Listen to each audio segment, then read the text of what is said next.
Hello. আজকে আমি গেছিলাম ছেলেকে নিয়ে পড়াতে। তো পড়ানো শেষ হয়ে গেছে।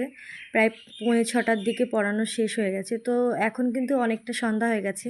তো আসার সময় কিন্তু রাস্তার ধারে এই গাছগুলো দেখলাম। এই গাছগুলোর নাম কি আমি জানি না। তবে আমি ভিডিওতে দেখেছি এই গাছগুলো টবে লাগিয়ে যদি ঘরে রাখা হয় খুব সুন্দর লাগে। ঘর সাজানোর জন্য একদম পারফেক্ট গাছ। তো আমি কিন্তু নিজেকে একটুও কন্ট্রোল করতে পারিনি। দেখেই কিন্তু ৩টে গাছ নিয়ে চলে এসেছি। তোমরা জানিও যদি তোমাদের এই গাছের নাম মনে পড়ে কারোর, কেউ যদি জেনে থাকো অবশ্যই কমেন্টে জানিও এই গাছগুলোকে কী গাছ বলে।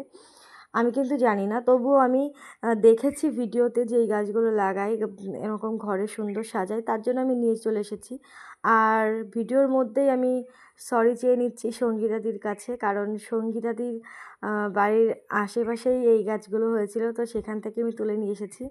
পারলে আমাকে ক্ষমা করে দিও। আমি জানি কারোর বাড়িতে কোনো কিছু নিলে পরে চেয়ে নিতে হয়, না চেয়ে নিতে নেই। তবুও নিজেকে দেখে আমি আর সামলাতে পারিনি, তাই ৩টে গাছ তুলে নিয়ে চলে এসেছি। অনেক অনেক অনেক সরি। তো যাই হোক, দেখো আমি গাছটা নিয়ে আসার পরে কিন্তু বাড়ি এসে মাটি তৈরি করতে বসে গেছি। প্রথমে আমি নিয়েছি এখানে গোবর সার আর নিয়েছি মাটি। তো এটা মিক্স করে আমি টবের মধ্যে ভরে নিয়েছি। আর শিকড়গুলো একটু বড় বড় ছিল গাছগুলোর, তার জন্য শিকড়টা একটু কেটে নিয়েছি। তারপর কিন্তু গাছগুলো লাগিয়ে নিয়েছি। এবার আমি এর মধ্যে দিয়ে দেবো জল। তাছাড়া আর আমি তেমন কোনো পরিচর্যা এর মধ্যে দেবো না।